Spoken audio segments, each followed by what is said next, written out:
The millionaire yelled at the waitress for spilling wine. "This incompetent woman needs to be fired." But seconds later, what she did left everyone speechless. Edward Parker sat at the head of the long, polished table inside Le Bernard, one of the most exclusive restaurants in New York City. The crystal chandeliers cast a golden hue over the room, reflecting off the silverware and the expensive wine glasses filled with the finest Bordeaux, the scent of truffle oil. Aged steak and freshly baked bread lingered in the air. But Edward wasn't here to indulge. He was here to win. "This merger is the single biggest opportunity our firm has had in years," said Jonathan Pierce, Edward's right-hand man and one of the few people he trusted in the corporate world. "If we close this deal, Parker Enterprises will control over 60% of the luxury real estate market in Manhattan." Edward leaned back in his chair, fingers tapping against the tablecloth. "I didn't come here to hear obvious facts, Jonathan. What I need to know is whether the Westmont Group is truly ready to commit." His icy blue eyes scanned the faces of the executives seated with him. "Because I'm not in the business of wasting time." A heavy silence followed. Across the table, Daniel Westmont, head of the rival firm, adjusted his cufflinks and let out a measured breath. "Your reputation precedes you, Parker," he said with a small smirk. "I appreciate a man who values efficiency." Edward gave a curt nod. "Then let's make sure we don't waste another second." At that moment, Julia Brooks, a waitress balancing a tray of wine glasses, moved carefully toward their table. The evening had been a nightmare for her. A double shift, aching feet, and the lingering worry about her younger sister Stella, who had been coughing all morning. She needed to get home, but the tips from this dinner could help pay for her sister's much-needed medication. She had served demanding customers before, but billionaires, that was new, and Edward Parker's presence was suffocating. The way he carried himself, the way everyone hung on his every word. He exuded an intimidating power. She swallowed her nerves and stepped toward him, trying to be as precise as possible. Then, disaster struck, just as she extended a glass of expensive Bordeaux. Her grip faltered. The wine tilted dangerously before cascading in slow motion, a deep red stain blooming across Edward's custom-tailored Brioni suit. The shock of it stole her breath. The restaurant fell silent. Julia froze, her heart hammering. Edward's face darkened with fury. "What the hell is this?" His voice cut through the air like a blade. He stood up abruptly, the napkin in his hand useless against the spreading stain. His sharp, cold gaze locked onto Julia. "Are you completely incompetent?" Her stomach dropped. She had dealt with angry customers before, but this was pure humiliation. I'm so sorry, sir," she stammered, her voice barely above a whisper. "It was an accident." "An accident?" Edward's voice dripped with disdain. His eyes flickered to the restaurant manager. "I want her fired immediately." The weight of his words crushed her. A few gasps rippled through the restaurant. The other waiters exchanged nervous glances.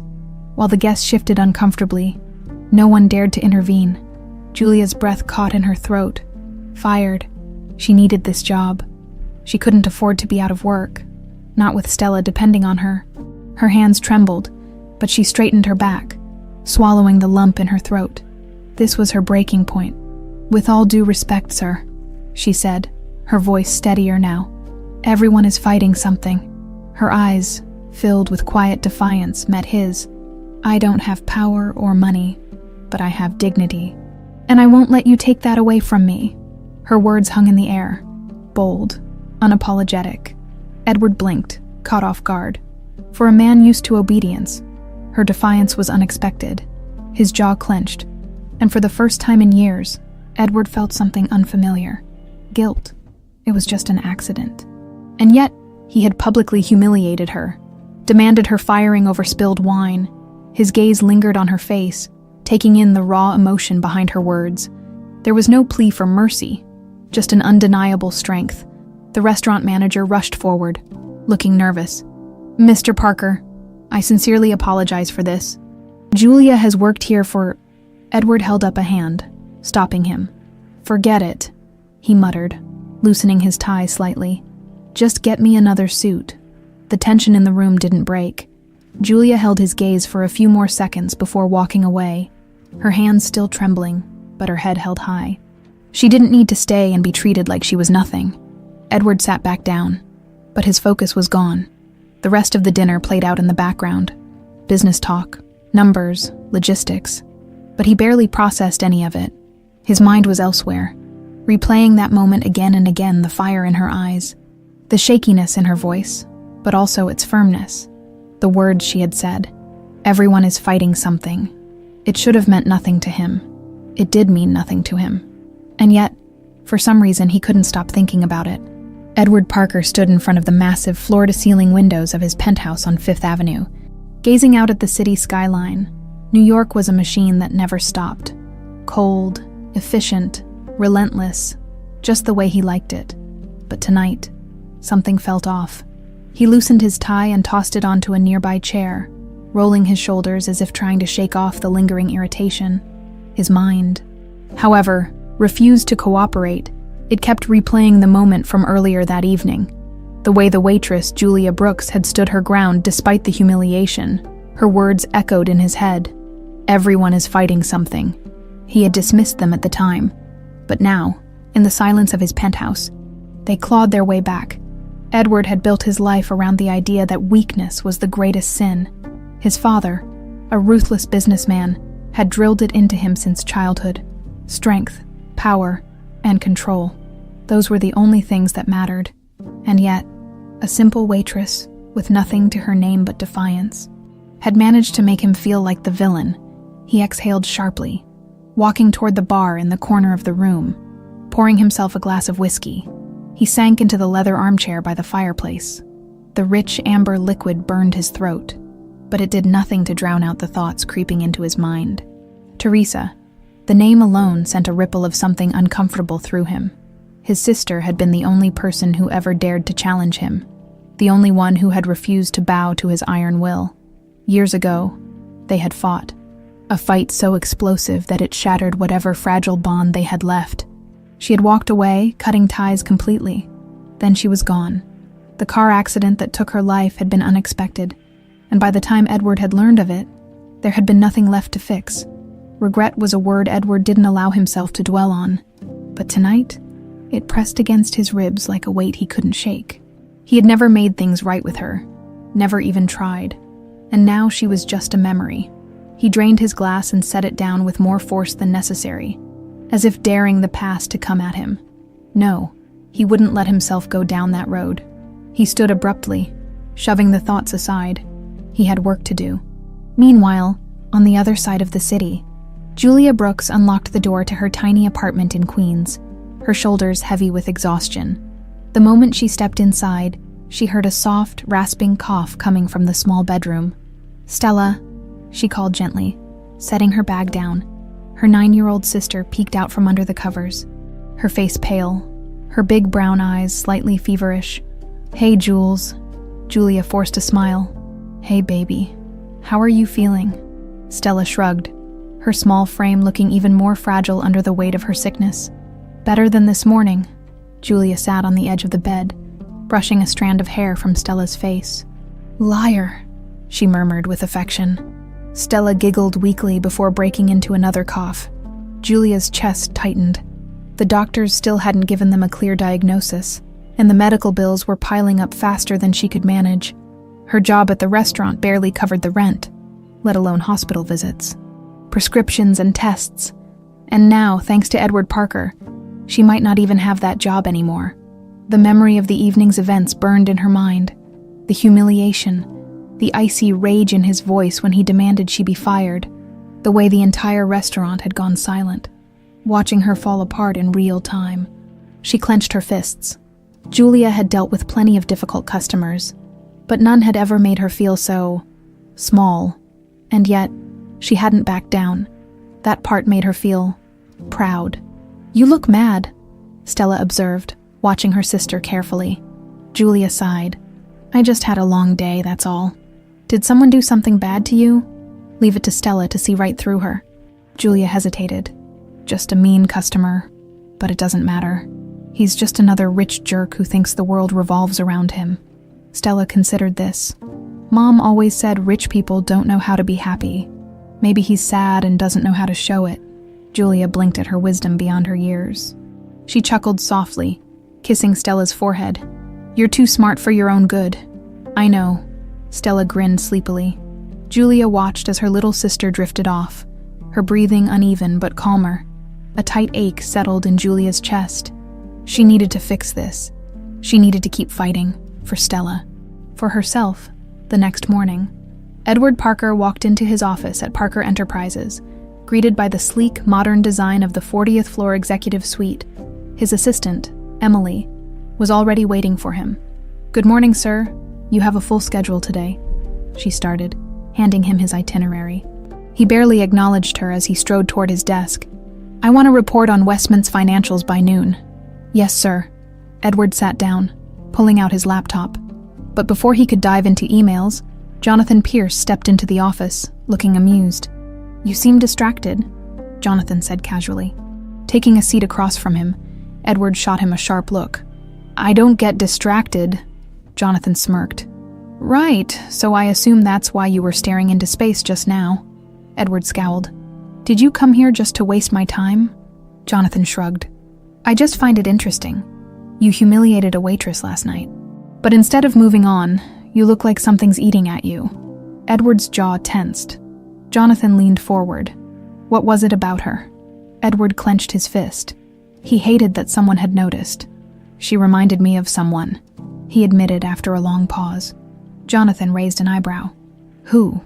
Edward exhaled. "Teresa." The name sat between them like a ghost. Neither of them wanted to acknowledge. Jonathan leaned back, his smirk fading.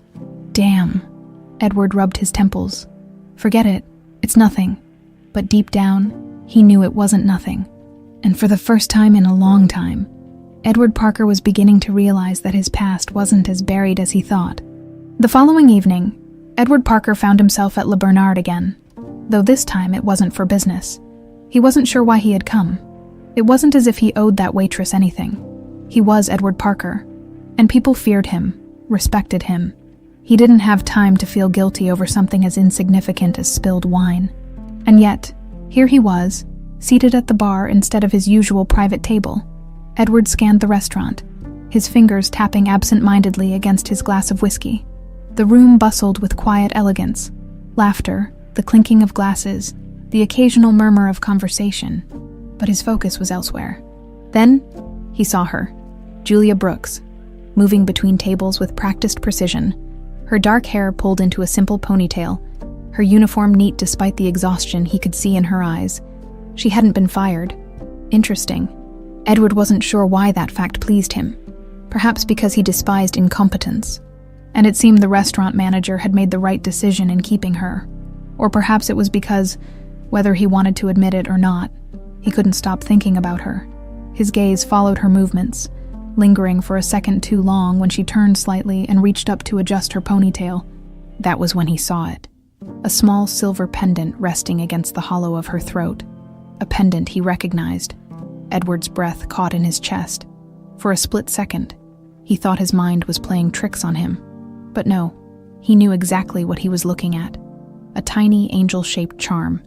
Identical to one he had given his sister Teresa years ago. A strange sensation coiled in his stomach. A mix of unease and something else. Something dangerously close to hope. This wasn't a coincidence. He needed to know more. Meanwhile, Julia felt the weight of exhaustion settle over her. Her body ached. Her feet screamed for relief. But she pushed through. She always did. She had to. As she collected empty glasses from a nearby table, she felt the weight of someone's gaze on her. It was a feeling she had learned to recognize. Customers staring, whether in annoyance, admiration, or plain curiosity. But this time it felt different. She turned her head slightly, her eyes scanning the room until they landed on a figure at the bar. Edward Parker. Her stomach tightened. What was he doing here? A chill ran down her spine at the memory of their last encounter. The humiliation, the sharpness of his words. The way he had dismissed her like she was nothing. She braced herself as she made her way toward him, keeping her expression neutral. "Good evening, sir," she said evenly. "Would you like another drink?" His piercing blue eyes met hers. "No." Julia suppressed a sigh. Of course he wasn't going to make this easy. "Then is there something else I can help you with?" she asked, forcing a polite tone. Edward studied her, his gaze intense, calculating. "Where did you get that pendant?" Julia blinked, taken aback. What? The necklace. He nodded toward it. Where did you get it? She instinctively reached for the small angel charm, her fingers brushing against the cool metal. It was old, slightly worn, but precious beyond measure. My mother gave it to me, she said cautiously. It was the only thing I had left of her. Edward's pulse quickened. Mother. He had expected her to say it was just a piece of jewelry, maybe a gift from an old friend. But the fact that it came from her mother, his mind raced. He hadn't seen that pendant since Teresa. His throat went dry, and for the first time in years, Edward Parker didn't know what to say. Later that night, Edward sat in his office, staring at a photograph. It was one of the few pictures he had of Teresa before their falling out. She was smiling, his stubborn, fiery sister, the only person who had ever challenged him without fear. And there, resting against her collarbone, was the exact same pendant Julia Brooks wore, his hands curled into fists. This wasn't just a resemblance. This wasn't a random coincidence. Julia had to be connected to Teresa, which meant she was connected to him. His phone buzzed, snapping him out of his thoughts. He glanced at the screen. Jonathan Pierce. He answered. What? You sound tense. Jonathan mused. You find something interesting at Le Bernard. Edward hesitated. I need you to do something for me. Of course. What? Look into a woman named Julia Brooks. I want everything. Her background, where she's from, family records, medical history, everything. There was a brief silence on the other end. Well, that's not ominous at all, Jonathan finally said. Something I should know. Edward's grip tightened around the phone. I think she might be Teresa's daughter. Jonathan cursed under his breath. Are you sure? Edward exhaled. Not yet, but I will be. Another silence. Then Jonathan sighed. All right, I'll dig into it, but Edward, if you're right about this, what the hell are you going to do? Edward stared at the pendant in the photo again, his stomach twisting into something ugly and unfamiliar. I don't know, but he was going to find out. Edward Parker was not a man who liked surprises. His entire empire had been built on control, on knowing everything before anyone else, on making sure nothing caught him off guard. That was why, when his investigator called him the next morning, his hand tightened around his coffee cup, bracing for whatever was about to be said. Sir, I found something, James Langley, his top private investigator, said over the phone. Edward set his coffee down, straightening in his chair. Go on. There was a pause, the kind that made Edward's impatience spike. Julia Brooks. She's not just anyone, Langley exhaled. She's Teresa Parker's daughter. Edward felt the air leave his lungs. He had expected the possibility, suspected it, but hearing it confirmed, that was something else entirely. How? He asked, his voice tight. Langley continued. After Teresa and her husband died in the accident, their daughter was placed in foster care. But there's something strange. There's no record of any attempts to reach out to next of kin. Edward's jaw clenched. Teresa had been his only family, and yet, when she died, no one had told him her child existed. No one had even tried. That doesn't make sense, Edward said sharply. How the hell was I never informed? I looked into that, Langley said. And you're not going to like the answer. Edward gripped his desk, tension rolling through his body. Try me. There was a heavy sigh on the other end. It was Aaron Crawford. Edward's grip tightened until his knuckles turned white. Aaron Crawford, his ex-business partner, the man who had once stood at his side until greed and betrayal drove them apart. What did he do? Edward's voice was dangerously low. When Teresa and her husband died, Aaron had connections at the time. People in the legal system, child services. He made sure your name was never attached to Julia's case. The official story was that there were no surviving relatives. A sharp, burning rage filled Edward's chest. Aaron had lied to him, had stolen his only remaining family and buried the truth. And for what? I'll handle him later, Edward muttered. Right now I need everything on Julia. Langley hesitated. Sir, there's something else. Edward narrowed his eyes. What now? Julia has a younger sister, Stella Brooks. But she's sick. Edward stiffened. Sick? Yeah. Julia's been working herself to death to pay for medical treatments. But from what I found, it's not enough. Edward exhaled sharply, running a hand through his hair. This was too much to process at once.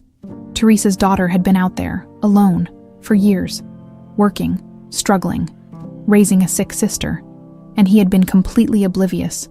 The weight of it settled like a rock in his chest. "Send me everything you have," Edward ordered, his voice cold, sharp, "and find out who's been treating the girl." "Understood." Edward ended the call, his jaw still tight with anger. Aaron Crawford had made a fatal mistake, and now, Edward was going to correct it. Across the city, Julia Brooks was at her breaking point. She sat in the tiny waiting room of the free clinic, her knee bouncing with nervous energy. Stella was inside, getting her latest round of tests, and Julia could barely breathe from the stress. The doctor had already warned her. Stella's condition was getting worse.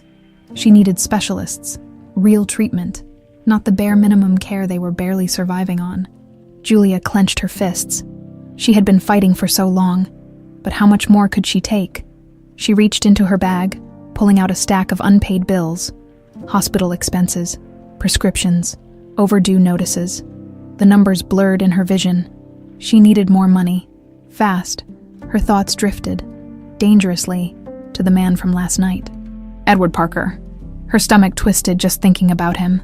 She had looked him up after their encounter, curiosity getting the better of her.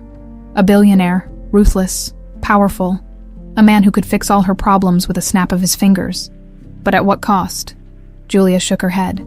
No, she would never crawl to someone like him. She had made it this far on her own, and she wasn't about to start begging now. But as she stared at the bills in her hands, a cold truth settled over her. She was running out of options. Meanwhile, Edward made his way to Aaron Crawford's office. Aaron hadn't changed much since the last time they'd met. Same smug expression, same expensive suit, same air of arrogance. Edward pushed past his secretary, storming into the office without knocking. Aaron barely looked surprised. "Well, well," he said smoothly. "If it isn't Edward Parker, to what do I owe the pleasure?" Edward slammed a file onto Aaron's desk. Aaron raised an eyebrow, picking it up as he flipped through the pages. His expression shifted. "You recognize her?" Edward asked, voice dangerously calm. Aaron glanced at the picture of Julia Brooks, Teresa's daughter, and smirked.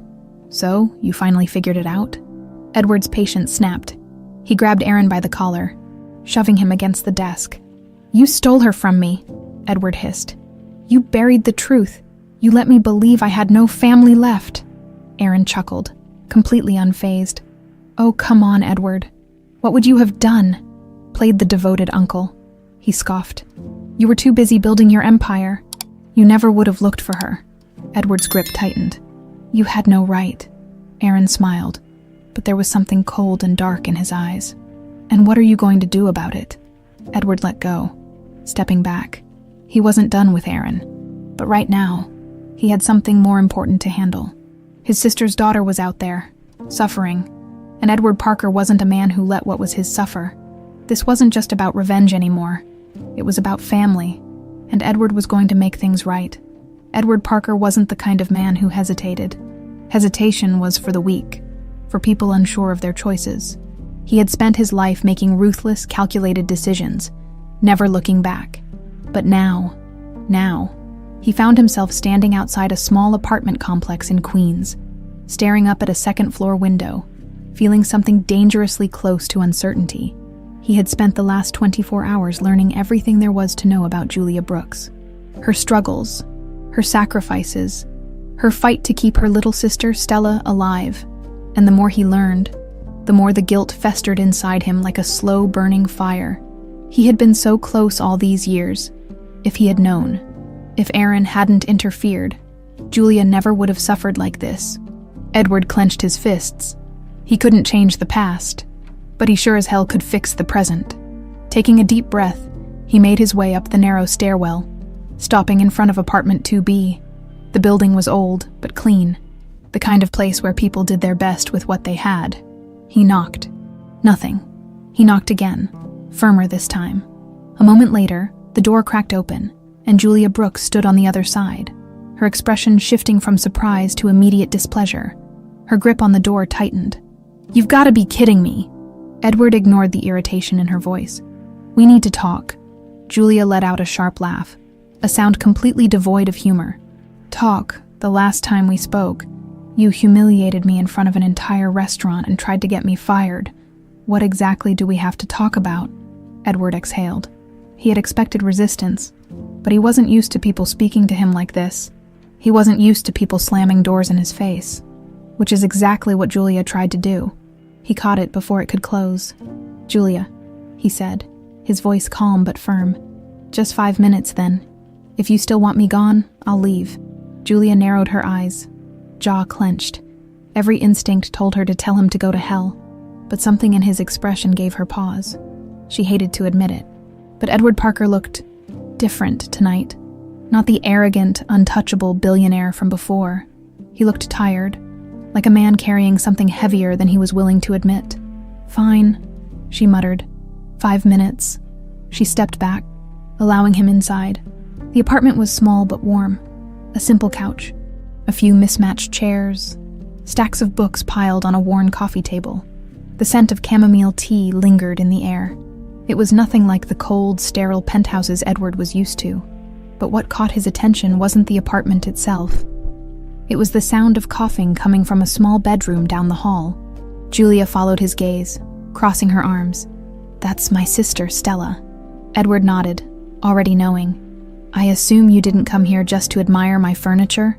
Julia said, her voice sharp. Edward turned to face her.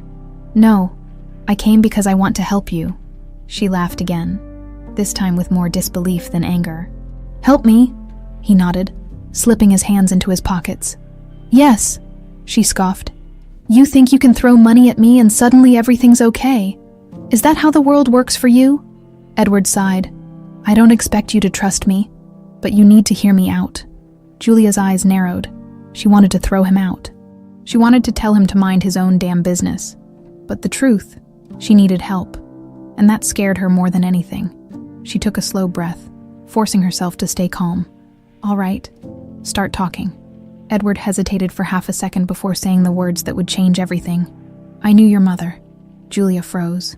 Her entire body went still, like she had been punched in the stomach. For a long moment, she didn't speak.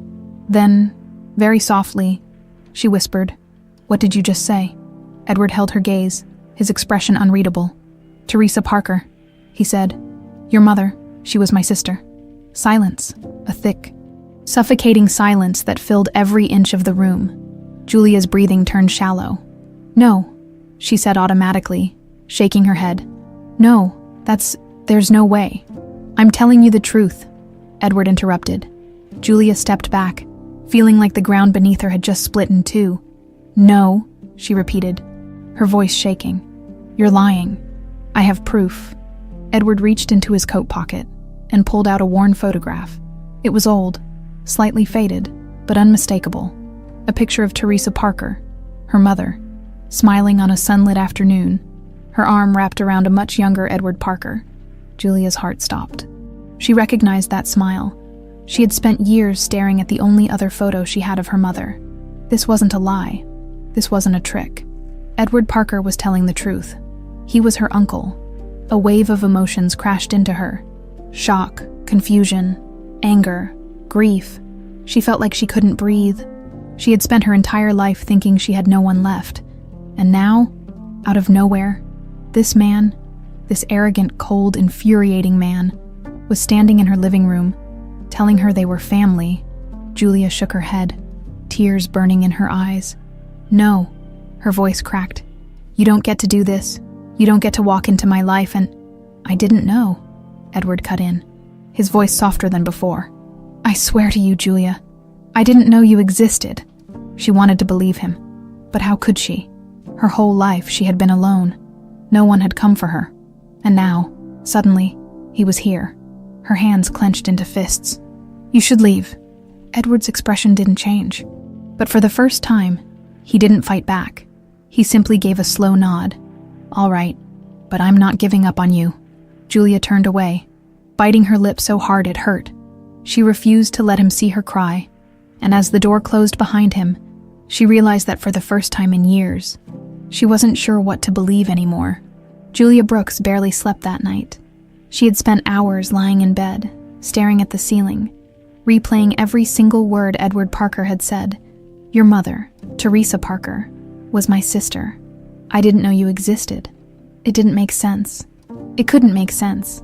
She had spent her entire life believing she had no family left. That after her parents died, she and Stella had been truly alone in the world. And now, suddenly, Edward Parker, a man who had humiliated her just days ago, was claiming to be her uncle. It felt like a cruel joke. But that photo, Julia had recognized the woman in it immediately. It was her mother, and standing next to her, younger but unmistakable, was Edward Parker. The truth was there, staring her in the face, but her heart refused to accept it. By morning, she had made up her mind. If Edward Parker thought he could just waltz into her life, throw out a bombshell like that, and expect her to blindly believe him, he had another thing coming. She was going to find out the truth. On her own terms, meanwhile, across the city, Edward sat at his office desk, trying and failing to focus. He had spent the morning reviewing contracts, dealing with calls from investors, and pushing through the motions of business as usual, but nothing felt usual anymore. Julia's shocked, angry expression wouldn't leave his mind. He had expected resistance, but seeing the raw pain in her eyes had unsettled something in him, and the worst part, he understood it. She had every right to be angry. He should have known about her. He should have been there, but Aaron had made sure that never happened. Edward's jaw clenched, just thinking about it. Aaron Crawford had stolen years from him, years he could have spent making sure Julia and Stella were safe, that they never had to struggle like they had.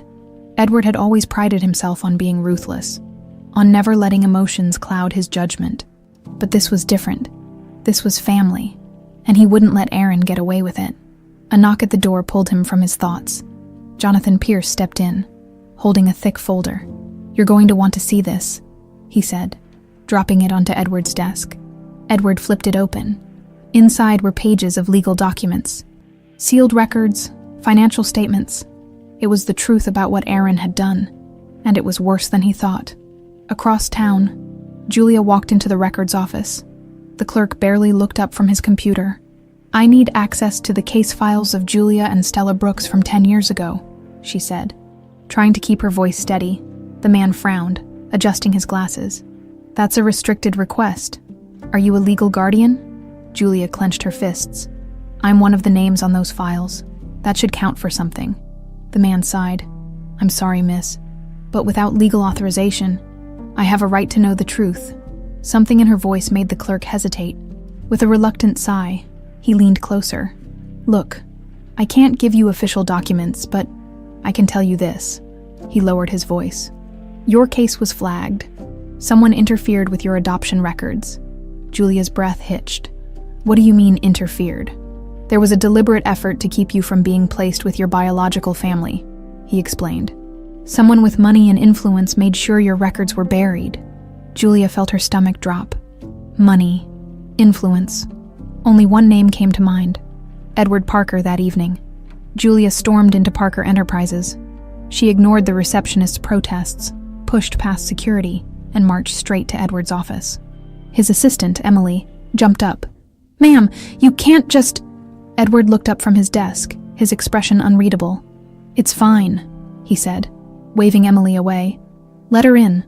Julia slammed the door behind her. "Tell me the truth," she snapped. Edward leaned back in his chair, completely calm. "I already did." "No," she shot back. "The whole truth." She tossed a folder onto his desk, the copy of the limited records she had managed to obtain. "I went digging," she said, her voice shaking. "And do you know what I found?" Edward remained silent. "That someone paid to have me kept away from my family." She took a step closer, her eyes burning. "Was it you?" Edward's chest tightened. He exhaled slowly. "No." Julia laughed bitterly, shaking her head. "Convenient answer. I didn't know about you," he said firmly. "Aaron Crawford made sure of that." Julia froze. "Aaron," Edward continued, his voice sharp with controlled anger. "He manipulated the system, paid off the right people. He knew if I found you, I'd get involved. And he didn't want that." Julia felt like the floor had been ripped from under her. Aaron Crawford. She barely knew the name, but now he was tied to her entire past. "I know this is a lot," Edward said. his voice quieter now. "But you have to believe me. I would never have left you alone if I had known." Julia wanted to believe him. But how could she? For years, she had learned that the only person she could rely on was herself. And now, this man, a stranger, wanted her to rewrite everything she thought she knew. She turned away, arms crossed tightly. "I don't know what to do with this," she admitted. Edward stood. "You don't have to decide anything right now." His voice was different, gentler, quieter, but Julia wasn't ready for it. She took a step back. "I need time." Edward nodded. "Take it." She didn't thank him, didn't look back. She just walked out, her mind spinning, because for the first time in her life, she wasn't just fighting to survive, she was fighting to understand. Julia Brooks felt like she was drowning. She had spent her entire life believing she had no family left, that she and Stella were all they had in this world. Now, Edward Parker, the same man who had humiliated her days ago, was telling her she was wrong, and worst of all, a part of her believed him. She had tried to ignore it, tried to push the whole thing out of her mind, but the truth kept creeping back in.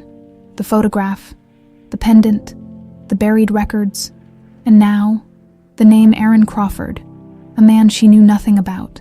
Yet somehow, he had decided the course of her entire life. Her stomach twisted with frustration as she paced the small living room of her apartment. She had come home after her confrontation with Edward, fully intending to leave everything behind. But she couldn't, because no matter how much she hated it, she needed answers. A soft cough snapped her from her thoughts. Julia turned to find Stella standing in the doorway of their tiny bedroom, clutching a blanket around her small frame. "Jules," she said, her voice hoarse from the lingering illness. "You're upset." Julia forced a smile. "I'm fine, baby. Go back to sleep." Stella tilted her head. "Did something happen at work?" Julia hesitated. She had never hidden things from Stella, but how did she even begin to explain this? "Not exactly," she murmured. "Just something unexpected." Stella frowned but didn't press. Instead, she shuffled closer, resting her head against Julia's arm. "You're going to figure it out," she said sleepily. Julia swallowed the lump in her throat and hugged her sister tightly. She had to figure it out. For both of them. Meanwhile, at Parker Enterprises, Edward sat in his private office, fingers steepled as he listened to Jonathan Pierce read through the latest reports. "Crawford's been careful," Jonathan admitted. "The money trail is thin, but it's there. I found a few connections. Old payments to certain foster care officials. A couple of shady real estate dealings in the same time frame. Nothing directly linking him, but..." Edward's jaw tightened. "But enough to prove he was involved." Jonathan nodded. "Yeah, he made sure Julia was never found. He wanted her out of your reach." Edward leaned back in his chair, frustration brewing. "I want everything," he said. "Every call, every financial record, anything that ties him to this." Jonathan smirked. "Already on it." There was a brief silence before Jonathan leaned forward. "But, Edward, I have to ask, what's your end game here?" Edward exhaled sharply. "I don't have one." Jonathan arched a brow. "You always have an end game." Edward said nothing, because for the first time in a long time he didn't. He just knew that fixing this was the only thing that mattered. The next day, Julia's restaurant shift. Julia had been dreading going back to work. She should have quit, but quitting meant losing the only stable income she had. And right now, she couldn't afford that. So here she was, moving between tables, forcing a polite smile, trying to pretend everything was normal. Then she saw him, Edward Parker. Again, seated at the same table he had occupied 2 nights ago. Julia's grip tightened around her notepad.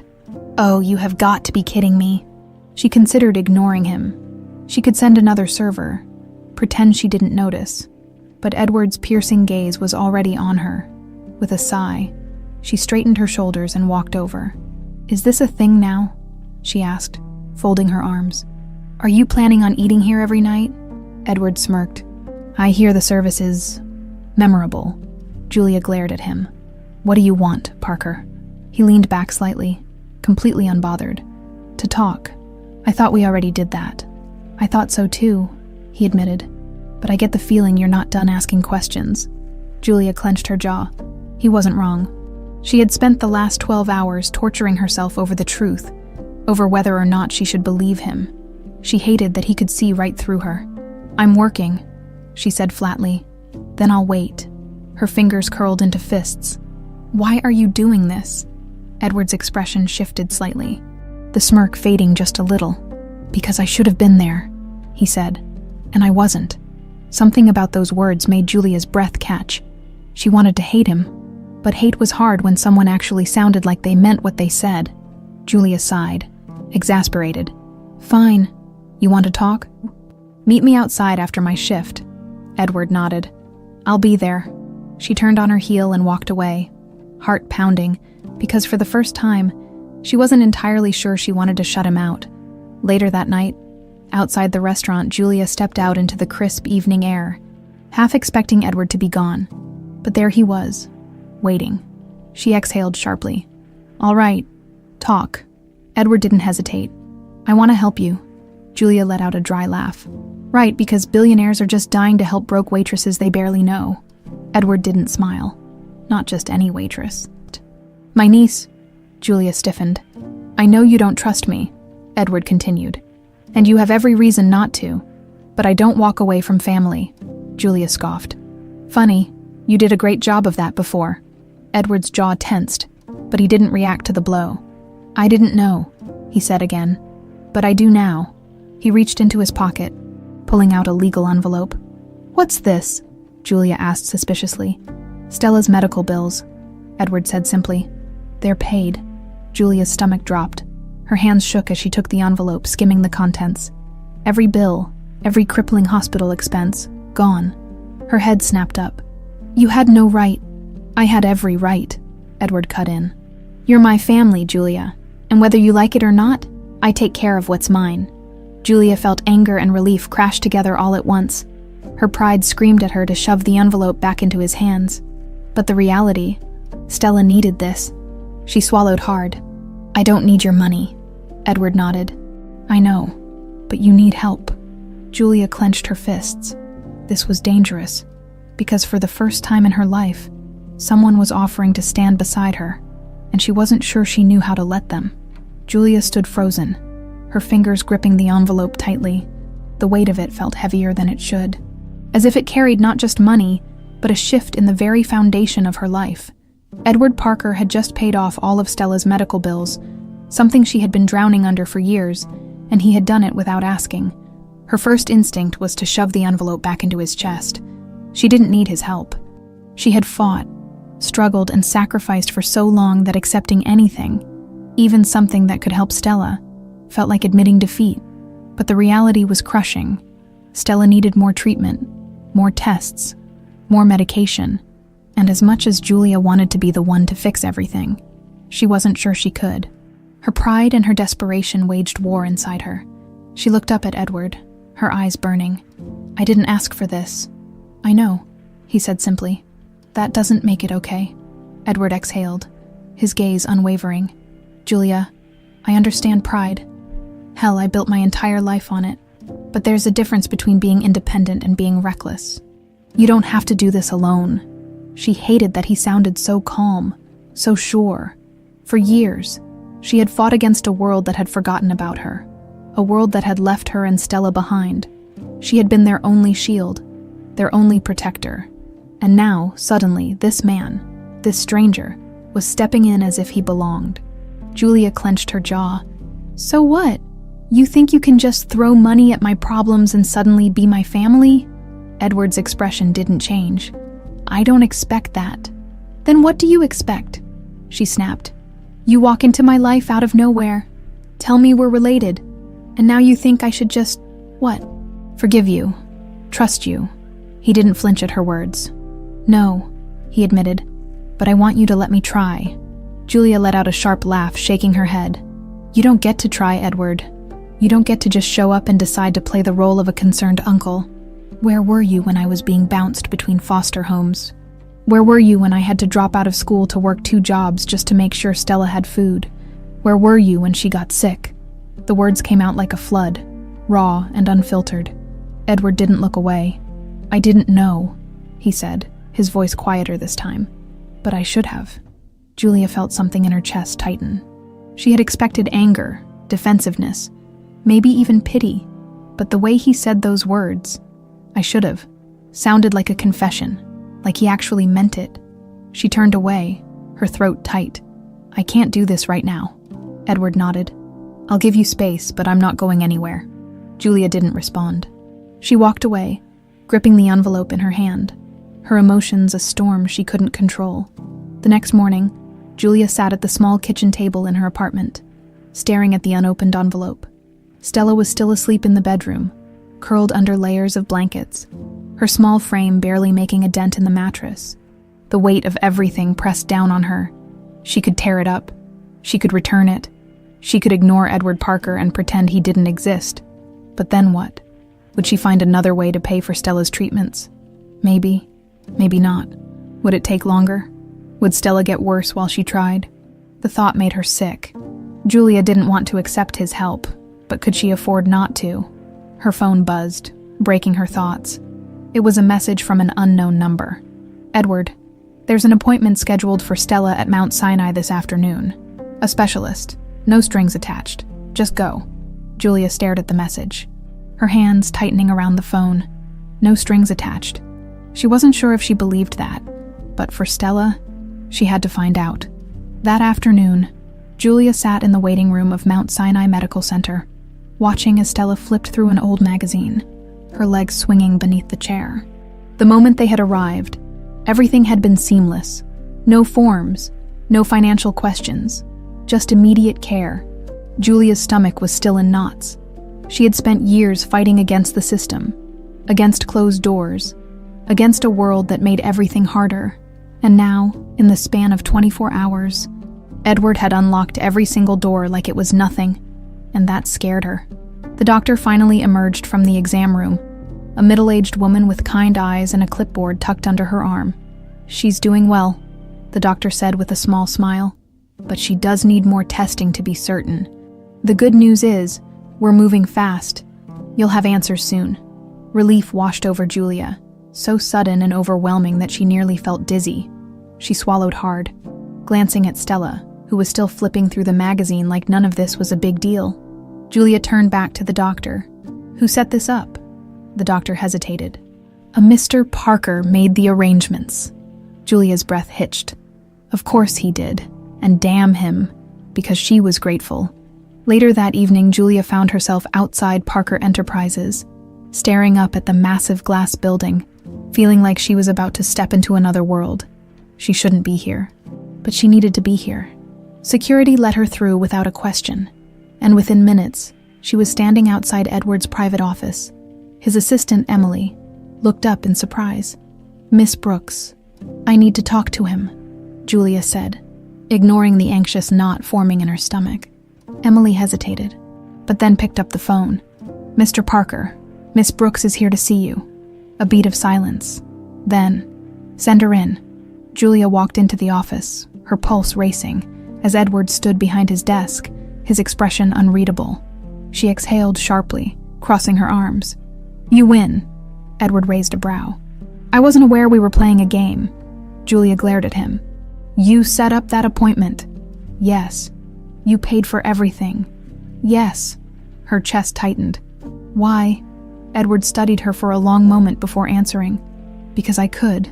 Julia felt something crack inside her, because for the first time, someone had done something for her, for Stella, and they hadn't asked for anything in return. She looked away, feeling dangerously close to breaking. "I don't know how to do this," she admitted quietly. Edward's voice was calm, steady. "Then let's figure it out together." Julia swallowed hard, and for the first time she thought maybe, just maybe, she didn't have to fight alone anymore. Julia wasn't sure how she ended up sitting across from Edward Parker in his office, but here she was. The very idea of being here, in this massive glass tower, in the heart of everything he had built, made her feel out of place. People like him and people like her weren't supposed to exist in the same worlds, and yet, somehow they did. Edward sat behind his massive desk, calm as ever, watching her carefully as if he were waiting for her to bolt at any moment. Truthfully, she wanted to, because everything about this was dangerous. Not in the way that threatened her physically, but in the way that threatened everything she had ever believed about herself. She had spent years building walls, convincing herself she didn't need anyone, that the world was cruel and uncaring, that she could only rely on herself. But Edward Parker was slowly chipping away at all of it, and she didn't know what to do about that. "I still don't trust you," she said finally. Edward didn't look offended, if anything. He seemed to expect it. "I wouldn't either," he admitted. Julia frowned, caught off guard by his honesty. "I don't expect you to believe everything overnight," Edward continued. "But I meant what I said. I'm not walking away." She let out a sharp breath, hating how steady he sounded. How could he be so sure about something that had just crashed into his life days ago? She crossed her arms. "You keep saying that, but why? Why do you care so much?" Edward studied her, his blue eyes unreadable. Then he reached into a drawer and pulled out a small, leather-bound notebook. He slid it across the desk toward her, curious, but hesitant. Julia picked it up, running her fingers over the worn edges before flipping it open. Her breath caught. The handwriting was delicate and familiar, and for a moment, her mind struggled to process what she was looking at. And then she saw the signature at the bottom of the page. Teresa Parker, her mother. Julia's chest tightened as she stared at the words. Letters, notes, thoughts. Edward's voice was softer now. "She used to keep journals. I found this after she died." Julia's hands trembled slightly as she turned the pages. The words weren't just sentences on paper. They were pieces of a life Julia had been robbed of. She swallowed hard. "I never knew she kept these." Edward nodded. "There's more. I have boxes of them." Julia felt something deep inside her ache. Her mother had lived a whole life before Julia was born. A life Julia had never been a part of. A life she had lost before she even had the chance to remember it.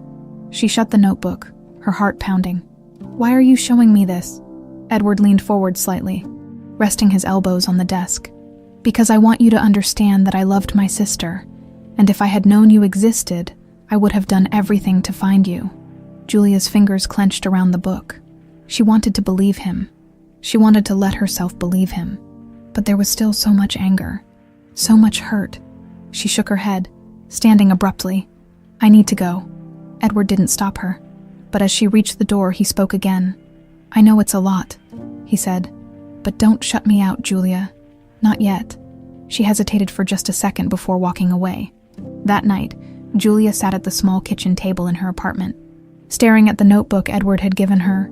She had told herself she wouldn't read it, that she wasn't ready, that she didn't want to give Edward the satisfaction of thinking he had gotten through to her. And yet, here she was, flipping through the pages, her mother's voice coming to life in ink. "Edward is impossible, but I love him. He doesn't know how to express it, but I see the way he watches out for me. Even when we fight, I know he cares. Sometimes, I wish he would let himself be vulnerable." Julia swallowed the lump forming in her throat. This wasn't just a journal. It was proof. Proof that her mother had loved Edward, that despite whatever had happened between them, despite their differences, they had been family. And for the first time, Julia began to wonder, could she have that too? Across the city, Edward sat alone in his penthouse, drinking whiskey as he stared at the skyline. He had expected Julia to resist. Hell, he would have been more surprised if she hadn't. But there was something in her eyes tonight, something uncertain. She wanted to fight him, but she also wanted to believe him. He just had to make sure she didn't push him away before he had the chance to prove himself. His phone buzzed on the table. He expected it to be Jonathan with an update on Crawford, but when he checked the screen, his chest tightened. It was Julia. Her message was short. "Tell me more about my mother." Edward let out a slow breath, relief washing over him. It wasn't trust, not yet, but it was a start. And for now, that was enough. Edward Parker wasn't a man who smiled easily, but when he saw Julia's message on his phone, a flicker of something almost foreign crossed his features. It wasn't victory. He didn't see this as a battle to be won. It was progress. A small crack in the walls she had built so carefully around herself. He didn't hesitate before typing his response. "Meet me for coffee tomorrow, 10 a.m. I'll tell you everything you want to know." A minute passed before she responded. "Fine," Edward exhaled, running a hand over his jaw. She was still hesitant, still guarded. but she was willing to listen, and right now. That was enough. The next morning, Julia walked into the quiet cafe in Midtown, her nerves tightly coiled. She spotted Edward immediately, sitting at a corner table with 2 cups of coffee in front of him. He had already ordered for her. The arrogance of that should have annoyed her, but instead, it just made her feel unsettled. She slid into the chair across from him, eyeing the cup suspiciously. "How do you even know how I take my coffee?" Edward smirked slightly. "I pay attention." That made her uncomfortable. She wasn't used to people noticing her, much less powerful men who barely acknowledged anyone outside their world. She picked up the cup, testing it, and was surprised to find it was exactly how she liked it. That annoyed her even more. Edward watched her carefully, but he didn't push. He simply took a sip of his own coffee before speaking. "You wanted to know about your mother." Julia swallowed. She had spent all night debating whether she really wanted to do this, whether she was ready to hear the truth, but here she was, so she nodded. Edward set his cup down, lacing his fingers together.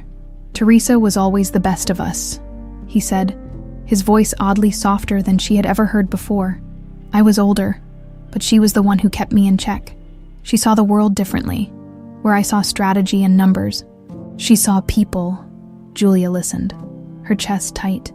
"My father wanted me to take over Parker Enterprises. Teresa wanted to do something else with her life. She didn't care about the company. She wanted to help people." Edward exhaled. "We fought about it a lot. I wanted her to see things my way. She refused.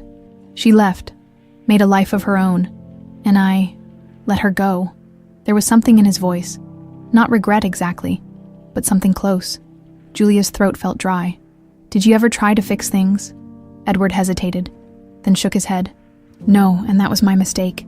A sharp ache bloomed in Julia's chest, because she had felt that pain before, the pain of thinking you had time to fix something, only to realize too late that time had run out.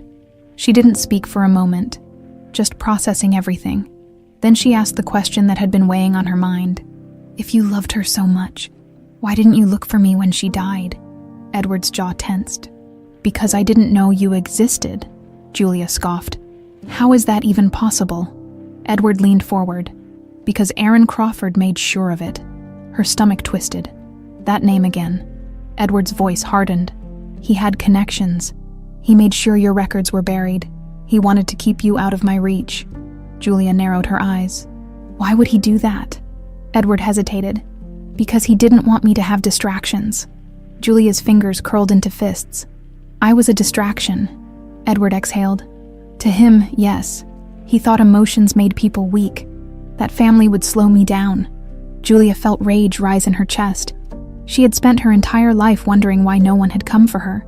And now, she was finding out that someone had made sure she stayed lost. Aaron Crawford had stolen more than just her childhood. He had stolen her chance at having a family. Edward saw the emotion flicker across her face. "I'm going to make him pay for it," he said. Julia met his gaze. "And what if I want to help?" Edward's lips tipped upward slightly, something dark flickering in his expression. "Then I guess we finally have something in common." For the first time, Julia realized something. Edward Parker wasn't just a billionaire with too much power. He was a man who had lost something too. And now, neither of them was willing to let it happen again.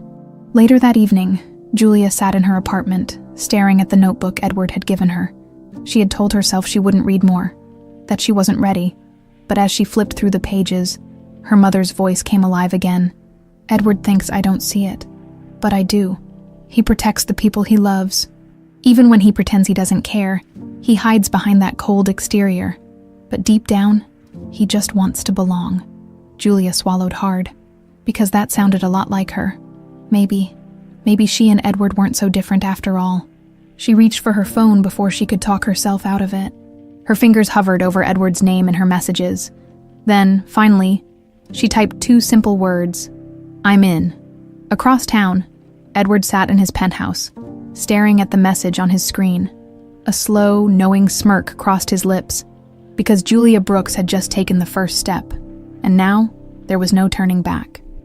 Edward Parker had dealt with hostile takeovers, billion-dollar negotiations, and boardroom betrayals, but nothing had prepared him for this.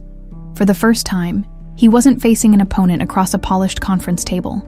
He was sitting across from his niece, a woman who had spent her entire life believing she had no family. And now, after days of pushing, of breaking through the walls she had built, she had agreed to work with him. She was still cautious, guarded, but she had texted him first. That meant something. Now, he just had to make sure she didn't run again. Julia sat across from him in his office, arms crossed, her gaze sharp. So, let's get one thing straight. I'm not doing this because I suddenly trust you. I'm doing this because I want to know the truth. Edward nodded, unbothered. That's fair. Julia arched a brow. And if I decide you're just another rich bastard trying to manipulate me, Edward smirked slightly, then I imagine you'll make my life very difficult. Julia's lips twitched, like she almost wanted to smile almost. She leaned back in her chair. All right, Parker, where do we start? Edward didn't hesitate. Aaron Crawford? Julia's expression darkened at the name. We know he buried your existence, Edward continued. Now we need to find out why. Julia exhaled, drumming her fingers against the desk. You think it was just about keeping you focused on the company? Edward hesitated. That was the easy answer. But something in his gut told him there was more to it. Aaron never did anything unless it benefited him, Edward said finally. Keeping you hidden was a power move. But I don't think it was just about me. Julia narrowed her eyes. Then what? Edward leaned forward. That's what we're going to find out. Julia exhaled. And how exactly do you suggest we do that? Edward's smirk returned, sharp and calculating. We go after him the way I go after my business rivals. Julia arched a brow. And how's that? Edward leaned back, perfectly composed. We dig into everything. His past, his financials, his connections. We find the weak spot, and we break him. Julia was silent for a moment. Then, slowly, she smiled. Sounds fun. Across town. Aaron Crawford's office. Aaron Crawford prided himself on always being one step ahead. For years, he had controlled the chessboard, moving pieces exactly where he wanted them. He had buried Julia Brooks in the system years ago, ensuring Edward Parker never knew she existed. It had been a simple, calculated decision, one meant to eliminate distractions and secure Parker Enterprises' dominance. But now, Julia was back in the picture, and Edward knew everything. Aaron stared at the private investigator's report on his desk. Julia Brooks, age 25, former foster child, legal guardian of her younger sister, Stella Brooks. She had survived despite everything, and now she was standing beside Edward. That was a problem, because if Julia dug too deep, she would find out the real reason Aaron had hidden her, and that would ruin everything. Aaron exhaled sharply, pressing a button on his desk phone. Get me a meeting with the board, he said to his assistant, and find out what Edward Parker is up to. He wasn't about to let two nobodies tear down what he had built. Meanwhile, Julia's apartment. Julia sat on the floor of her tiny living room, papers spread out everywhere. Edward had sent over files on Crawford, financial records, corporate reports, evidence of the empire he had built over the years. But none of it told her what she really wanted to know. Why? Why had this man stolen her past? Why had he ensured she grew up alone? Julia's fingers clenched around an old newspaper clipping Edward had found. One from the year of her mother's accident. Teresa Parker and her husband had been killed instantly, but the article barely mentioned anything about their estate, their financials, or what happened after. It was like someone had erased the aftermath completely. A sick feeling settled in Julia's stomach. What if this wasn't just about Edward? What if it was about her mother? She grabbed her phone, dialing Edward without overthinking it. He picked up after the second ring. Julia, there's something we're missing, she said, not even bothering with a greeting. I think this started with my mom. Edward was silent for a beat. Then, calmly, he said, I'll be there in 10 minutes. Edward arrives at Julia's apartment. Edward stepped into Julia's small apartment, taking in the papers scattered across the floor. He had never been in a place like this. Small, worn down, the kind of place where every dollar was stretched to its limit. And yet, it felt lived in. It felt real. Julia didn't waste time with small talk. She handed him the newspaper clipping. This doesn't make sense. Edward scanned the article. Then his eyes narrowed, because Julia was right. Nothing about it added up. His sister had been wealthy in her own right, but there was no mention of her estate. No mention of any settlements. No indication of where her assets had gone after her death. It was like someone had wiped every trace of her financial existence. Edward clenched his jaw. Crawford wasn't just hiding you. He was hiding something bigger. Julia crossed her arms. So how do we find out what it is? Edward's smirk was slow and dangerous. We go straight to the source. Julia blinked. You mean Crawford? No, Edward said. We find my sister's lawyer. Because if Teresa Parker had left a will, and Crawford had buried it, then Edward wasn't just going to expose him. He was going to destroy him. Julia's eyes burned with the same determination. For the first time, they were truly on the same side. And this time, neither of them was backing down. Edward Parker was a man who thrived on control. Every decision, every deal, every step he took was carefully calculated. But as he sat in Julia Brooks' small apartment, surrounded by scattered papers and unanswered questions, he realized something unsettling. For the first time in years, he wasn't in control. Julia stood across from him, arms crossed. Her sharp gaze locked onto his. So, she said, where do we start? Edward leaned back slightly, fingers tapping against the newspaper article she had found. We start with my sister's attorney, he said. Whoever handled Teresa's estate. If Crawford buried something, that's where we'll find the first crack. Julia nodded. Do you have a name? Edward exhaled. I do. William Harland. Julia's brow furrowed. And where is he now? Edward's jaw tightened. That's the problem. Julia's stomach twisted. Don't tell me he's dead. No, Edward said. But he disappeared a few years after Teresa's death. No warning, no explanation. Julia's pulse quickened. You think Crawford had something to do with it? Edward nodded. Harland was a respected attorney. He wouldn't have just left everything behind unless he had a reason. Julia's chest tightened, because the more they uncovered, the more it felt like her mother's death wasn't an accident at all. Tracking down William Harland, Edward made a few calls the next morning, using his resources to dig into Harland's whereabouts. By noon, he had a lead. He's living under a different name, Edward told Julia as they sat in his office. Moved to a small town upstate. Julia frowned. Why would a high-powered attorney just disappear? Edward's lips pressed into a thin line. Because someone gave him a reason to. Julia exhaled, feeling the weight of this settle in. They weren't just digging up corporate corruption anymore. They were unraveling something bigger, darker. And the worst part, they still had no idea how deep it went. A road trip for answers. Edward's sleek black car cut through the highway, moving toward a quiet, remote town that looked like it hadn't changed in decades. Julia sat in the passenger seat, arms crossed, tension radiating from her. Are you sure he'll even talk to us? She asked. Edward's hands tightened around the steering wheel. He will. Julia glanced at him. You sound pretty confident. Edward smirked slightly. I usually get what I want. Julia rolled her eyes. Rich people. Edward chuckled, the sound unexpectedly warm. And for a brief moment, the tension between them eased. But as they pulled up in front of a small, weathered house, reality came crashing back, because William Harland had been hiding for a reason, and they were about to find out why. Face to face with the past, Harland was an older man now, his once polished appearance replaced with an air of exhaustion. When he opened the door and saw Edward, his entire body stiffened. What the hell are you doing here? Harland muttered. Edward didn't flinch. We need to talk. Harland's gaze flickered to Julia, his brows knitting together in recognition. You look just like her, he murmured. Julia's breath caught. Like who? Harland swallowed hard. Your mother. She felt like the ground had been ripped from under her. Edward stepped forward. We know Crawford buried something. We know he kept Julia from me, and we know you handled Teresa's estate. Harland's hands shook slightly. I don't... Edward cut him off. Don't lie to me. Harland sighed heavily. It's not that simple. Julia stepped forward. Then make it simple. Harland hesitated. Then finally he motioned for them to come inside. The truth about Teresa's estate. The living room was small, but neat.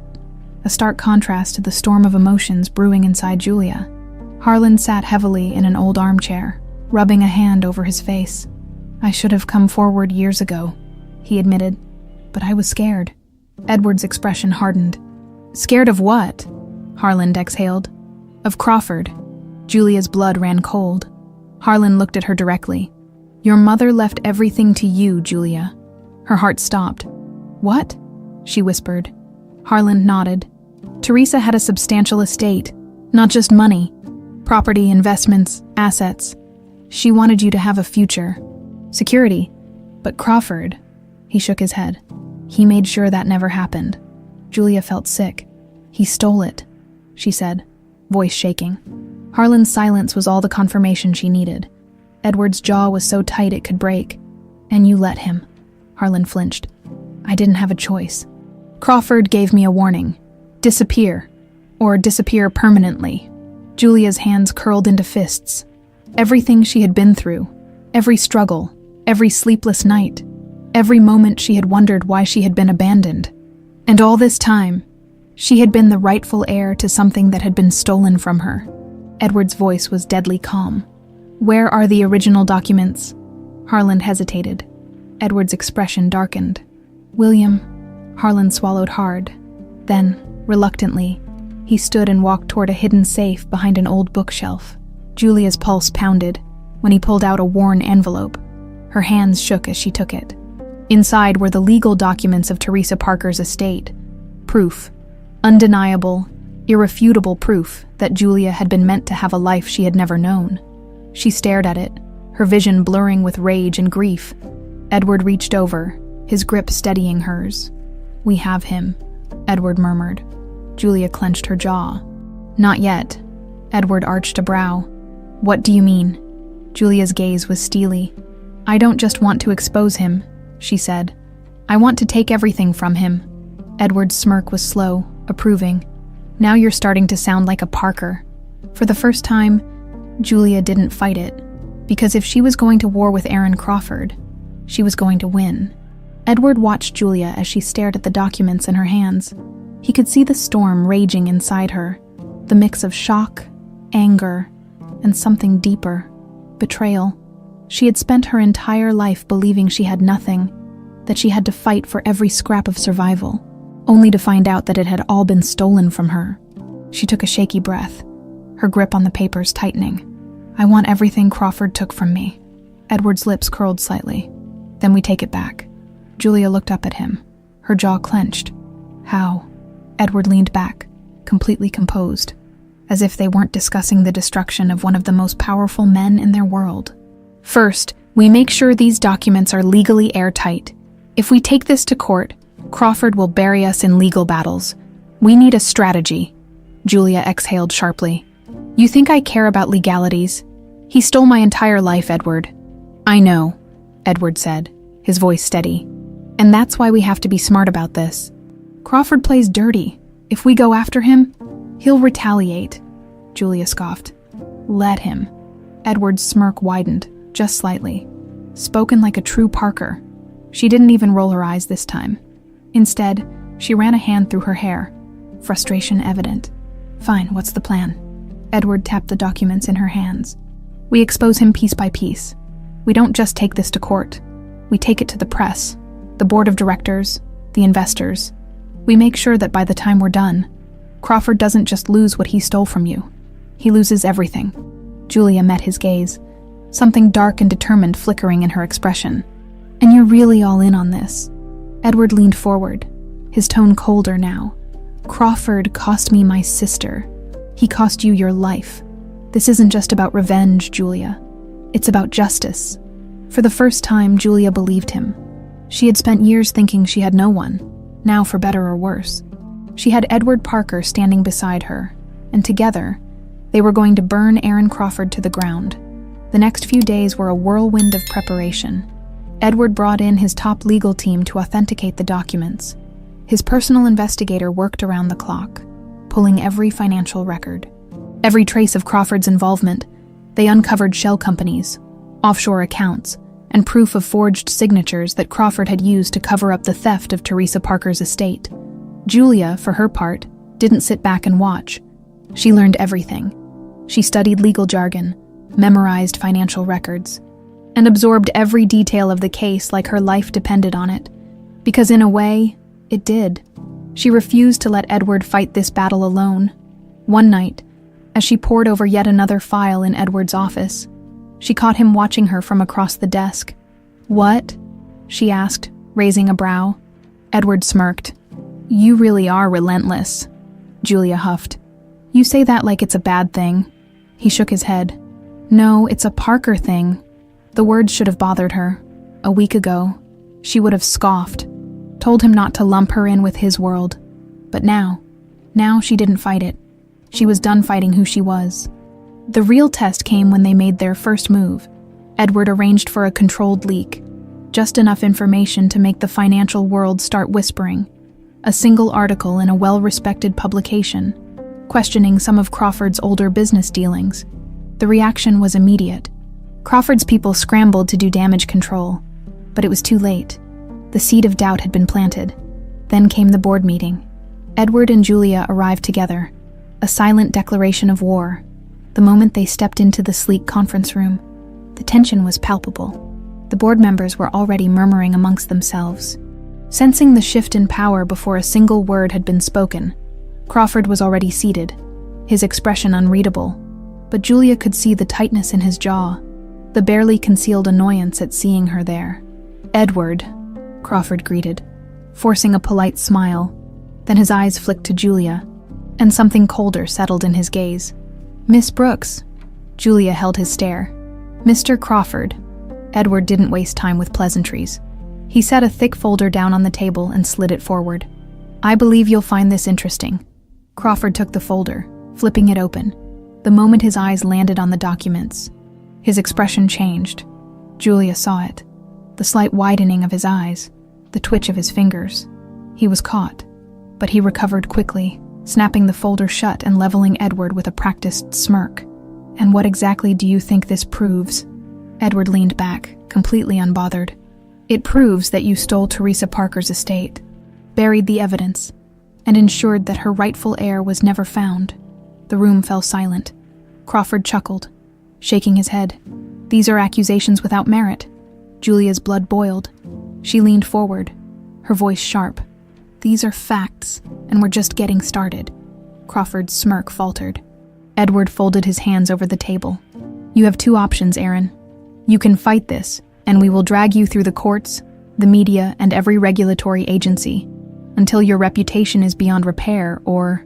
He tilted his head slightly. "You can step down quietly, leave with whatever dignity you have left." Crawford scoffed. "You think you can force me out?" Edward smirked. "I don't think, Aaron. I know." Julia watched as the weight of the situation settled on Crawford's shoulders. For the first time, he looked genuinely uncertain. Good. He had stolen everything from her mother now. She was going to take everything from him. Crawford's jaw tightened. "You're making a mistake." Edward's expression didn't change. "No, Aaron, you did." Crawford pushed back his chair, standing abruptly. "This isn't over." Julia smirked, mirroring his stance. "No, it's just getting started." As Crawford stormed out of the room, Julia felt something she hadn't in a very long time. Power. For the first time in her life. She wasn't just surviving. She was fighting back. And she wasn't going to stop until Aaron Crawford had nothing left. Edward stood beside her, his voice low. "You ready for the next step?" Julia looked up at him, fire burning in her eyes. Absolutely. Aaron Crawford had built his empire on power, deception, and control. He had never lost. Not once. Until now. The moment he walked out of that boardroom, he knew the war had begun. And if Edward Parker and Julia Brooks thought they could outmaneuver him, they were about to learn just how dangerous he could be as soon as he stepped into his car. He made the first of many calls. "Handle it," he muttered into the phone. He wasn't going down without a fight. Edward knew Crawford would retaliate. He had expected it. And yet, when the first wave hit, even he was impressed by how fast it came. The very next morning, Parker Enterprises was hit with a storm of bad press. Multiple anonymous sources leaked fabricated reports suggesting that Edward was involved in financial misconduct, that his rise to power had been built on illegal dealings. Social media exploded. News articles started questioning his credibility. Investors were calling, and the board was demanding answers. Julia sat in his office, scrolling through the news on her phone, her fingers tightening around the device. "Tell me this isn't getting to you." she said. Edward leaned back in his chair, completely calm, completely composed. It's noise. Julia narrowed her eyes. It's strategic noise, Edward smirked. That's exactly why I'm not worried.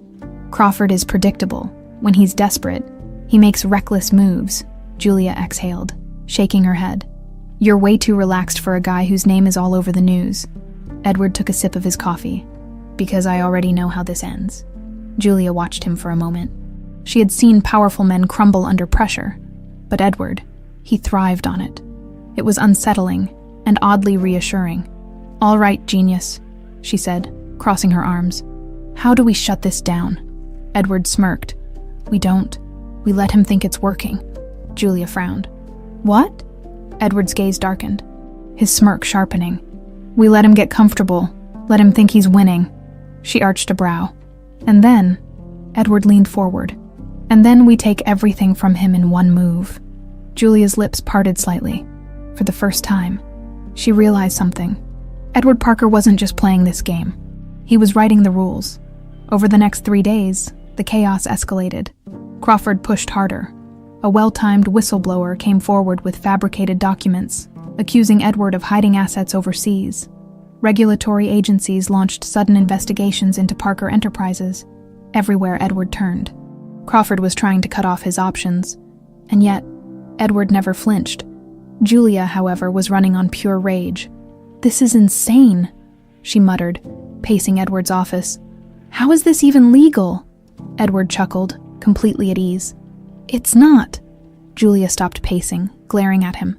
Then why are you so calm? Edward stood, adjusting his cufflinks. Because he's making a mistake. Julia folded her arms. What mistake? Edward turned to face her, his blue eyes gleaming. He's showing his entire hand. And that was exactly what Edward had been waiting for. That night, Edward made his move, while Crawford was busy trying to destroy him publicly. Edward had his people working behind the scenes. By morning, his investigators had uncovered everything. The offshore accounts, the illegal transfers, the bribes Crawford had used to manipulate legal systems for years. And then they found the missing piece. Crawford's personal lawyer had been paying off government officials to suppress Teresa Parker's will. It was irrefutable proof, the final nail in Crawford's coffin. Edward leaned back in his chair, scanning the files on his desk.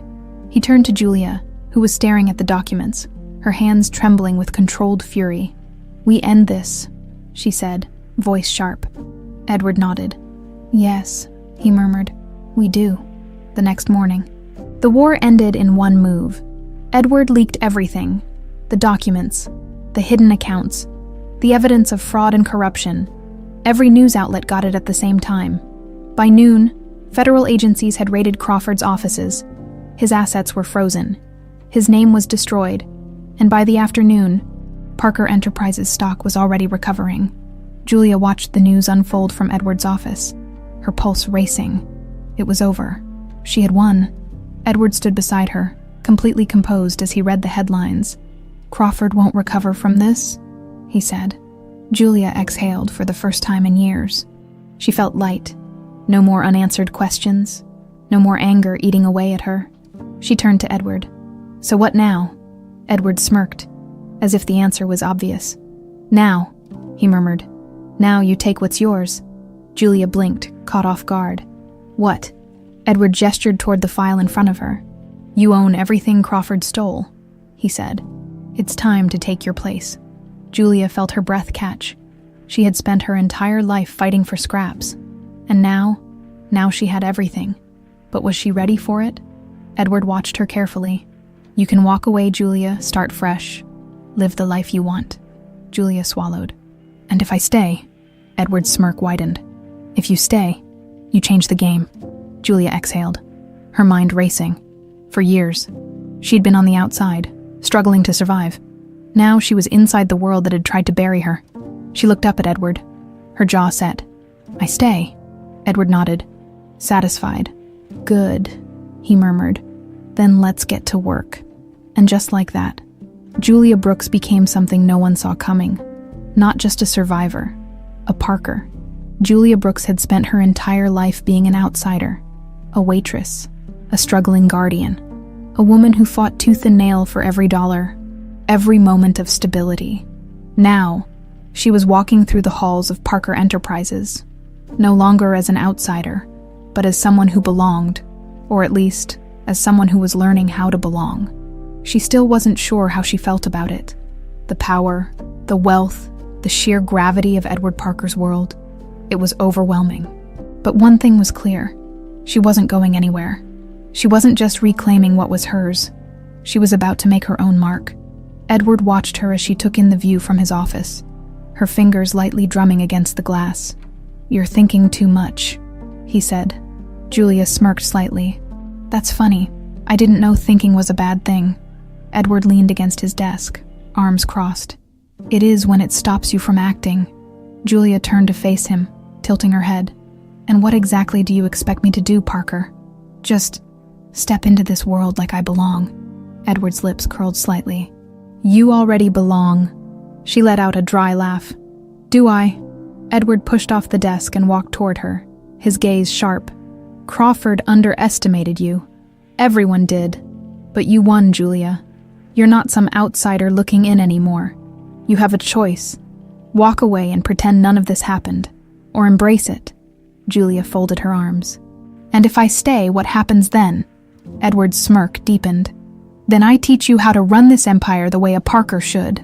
A flicker of something dangerous passed through her, because as much as she wanted to deny it, the idea of learning how to wield real power wasn't just intriguing, it was thrilling. She had spent her whole life being at the bottom, fighting for survival. What would it feel like to finally be on top? She met Edward's gaze, her expression unreadable. "Fine," she said. "Teach me." Edward's smirk widened. "Good," he murmured. "Lesson 1 starts now." Julia sat in the boardroom hours later, surrounded by men in expensive suits who clearly had no idea what to do with her presence. She could feel the skepticism radiating from them. Some of them had backed Crawford, others had remained neutral, but none of them had expected her to be here. Edward sat at the head of the table, perfectly composed. "Gentlemen, meet Julia Brooks." There was a long pause. Then, one of the older men, Gerald Lancaster, a veteran in corporate politics, spoke. "With all due respect, Edward," he said, his tone cool. "What exactly is her role here?" Julia felt the weight of their judgment. But instead of shrinking, she leaned forward, lacing her fingers together. "That's a great question, Mr. Lancaster," she said, her voice even. "So let me make this simple. Everything you see, this company, these assets, belong to my mother, and they were stolen. I'm here to take back what's mine." A few of the men exchanged glances. Gerald's lips pressed into a thin line. "Business isn't just about ownership, Miss Brooks. It's about experience. Do you even have any?" Julia didn't miss the condescension in his tone, and she refused to let it rattle her. "I have experience in survival," she said smoothly. "In knowing how to fight for what I need, and let's be honest. Half of you thought Edward would never survive after Crawford was exposed. But here he is, still standing. And now, so am I." Edward smirked, clearly enjoying this. Lancaster exhaled. "This is a complicated industry. You can't expect to just step in and—" Julia cut him off. "I don't expect anything, I earn it." There was silence. Then Edward spoke. "Julia will be working alongside me moving forward. Consider her a Parker in every way that matters." The weight of his words settled over the room. A Parker, it was official. And Julia wasn't about to back down. Later that night, Julia sat in Edward's office, exhausted but exhilarated. She had expected the board to push back harder, but Edward's influence had kept them in check. For now, Edward poured himself a drink, then glanced at her. "You did well," Julia smirked. "You sound surprised." Edward chuckled. "Not surprised? Impressed." She raised a brow. "Careful, Parker. That almost sounded like a compliment." He handed her a glass of whiskey. "Consider it one." Julia took the drink, letting the warmth settle in her chest. She had spent her entire life on the outside, struggling to survive. Now, she was inside, and she was just getting started. Edward leaned back against his desk, watching her carefully. "You're going to change things, Julia." She met his gaze. "Damn right I am." And for the first time in her life, she felt completely, undeniably unstoppable. Julia Brooks had spent her life believing she had nothing. No family, no security, No future beyond the endless struggle of surviving one day at a time. Now, she stood in the heart of Parker Enterprises, no longer just a spectator but a player in the game. And for the first time in her life, she wasn't fighting to survive. She was fighting to win. The past few weeks had been relentless. Edward had thrown her into the deep end, making sure she learned everything. Financial strategy, corporate warfare, power plays that decided the future of billion-dollar empires. But Julia had never been the kind of person to back down from a challenge. She absorbed it all. And now, standing beside Edward in the largest conference room of the building, she was about to prove that she belonged. The entire board of directors was gathered, and at the head of the table sat Edward, his expression unreadable as he glanced at Julia before addressing the room. "I assume by now you all understand why we're here." There was a murmur of agreement. The fallout from Aaron Crawford's downfall had left a power vacuum, one that had the potential to destabilize Parker Enterprises if they weren't careful. Edward leaned forward. "This company has survived because we don't bow to chaos. We adapt. We control the narrative. And today, we're setting that narrative in stone." Julia met the eyes of Gerald Lancaster, the man who had questioned her just days ago. He still looked skeptical. Edward's gaze flickered to her. "Julia?" She didn't hesitate. She stood, pressing her hands against the sleek glass table, looking at the people who had once dismissed her as irrelevant. "You all know who I am," she said evenly, "and I know most of you don't think I deserve to be here." Some of them shifted uncomfortably. "Good." She let the silence stretch before continuing. "I didn't grow up in boardrooms. I didn't spend my life in business schools learning how to manipulate markets and close deals. But what I did learn, how to fight, how to survive. And in case you haven't noticed, that's exactly what this company has needed." Edward smirked slightly, but he didn't interrupt. Julia's gaze hardened. "Aaron Crawford tried to bury my existence. He thought he could erase me, but I'm still here. And now, I'm taking my place." There was a beat of silence. Then, to everyone's surprise, Lancaster leaned forward. "And what exactly do you intend to do with that place?" Julia didn't flinch. She met his gaze head-on. "I intend to do what should have been done a long time ago," she said. "I intend to make sure this company doesn't just survive, but that it thrives in ways Crawford never dreamed of." Lancaster studied her for a long moment. Then, to her shock, he nodded. A murmur of agreement spread through the room. And just like that, the tide shifted. She had won them over. Edward's smirk widened, and he turned to the board. "It's settled, then." He gestured toward Julia. "You're looking at the new executive director of Parker Enterprises." For the first time, Julia felt the full weight of what she had achieved. She wasn't just fighting for survival anymore. She was building a legacy. After the meeting, Edward led Julia to his office, pouring them both a drink. "You surprised them," he admitted, handing her a glass. Julia smirked. "You sound like you didn't think I could." Edward chuckled. "I knew you could. I just wasn't sure if you'd want to." Julia took a sip of her whiskey, letting the burn settle before responding. "I wanted to walk away," she admitted. "Hell, a part of me still does." Edward watched her carefully. "Then why didn't you?" She exhaled, swirling the amber liquid in her glass. "Because I finally realized something." Edward raised a brow. "And what's that?" She met his gaze, her voice steady. "I'm a Parker," she said, "whether I like it or not." For a long moment, Edward just looked at her. Then, slowly, he smiled.